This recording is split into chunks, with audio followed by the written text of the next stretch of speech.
What is going on, guys? It's Tony K, Urban Girl Scout Media, living the dream as always. And today I'm going to do a video game review for you. It's going to be the PlayStation 2 Grand Theft Auto Liberty City Stories.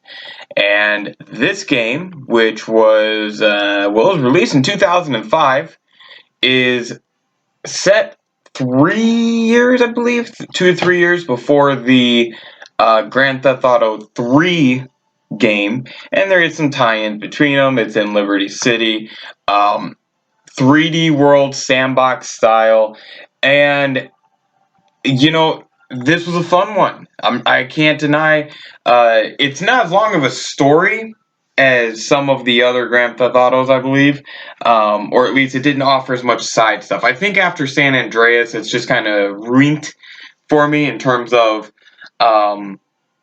San Andreas just had so much. But anyways, I wrote down some notes here about the kind of the plot of the game, because this is a long play for me. There is a little bit of stuff to do on the side, not nearly as much as you may be accustomed to by some of the newer RPG games, but the setting is it's 1998, or it's 2001, some shit like that. The main character, which was a huge draw, and I found out that this was the name of the character, Antonio, or Tony Cipriani. He's called Tony a lot in the game, and he's on the redemption tour. He's on the redemption tour, boys and girls, and he's hanging out with mafia underbosses, and that's really what the game focuses around, is that relationship that it grows. He has a crazy bitch who's a love interest, and she's a crazy bitch. I don't care. Like, me too, but she's crazy. But he loves her, so good for him.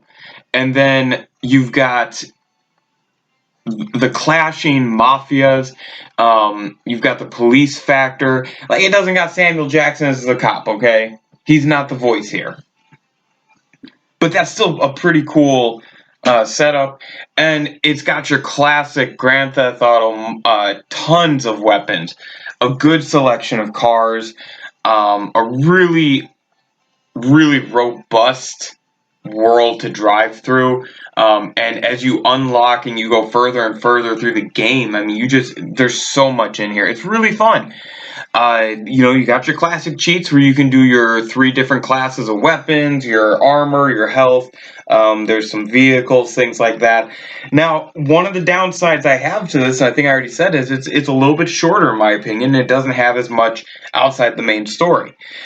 Besides that, though, I think this was a great game. Now, it's never going to live up to what San Andreas was to me, but this is the first Grand Theft Auto game I've beaten since San Andreas. I haven't played any of them since, but this was the first one I've played and gotten through since San Andreas. So it's been many, many years. So I would highly recommend this game if you have a PS2. If you have a PSP, or if you want to try and download it onto your phone, you can find it for single digits on the dollars. I mean, seriously, like, I got mine for $6, and it's in great condition. The outside's a little worn down, but it's a game that's, almost 2 decades old. But the disc is in great condition. I think it actually came with no instruction book. But, yeah, I would highly recommend it. It's, like I said, with it not being as long, I think it's a little bit easier to get through. And the levels, or not the levels, but the missions and the storyline, it is challenging. That was the thing that I enjoyed. It was challenging, but obviously, we're able to get through it. I don't want to ruin the story, but I will say that you are very much tied to this mafia boss that you befriend, and that is kind of where your story goes. So I hope you enjoyed this. We're talking about Grand Theft Auto Liberty City Stories on the PlayStation 2. I've not played any of the other versions. I just wanted to play this version, and yeah, I just recommend checking it out, guys. I would give it a 3 out of 5.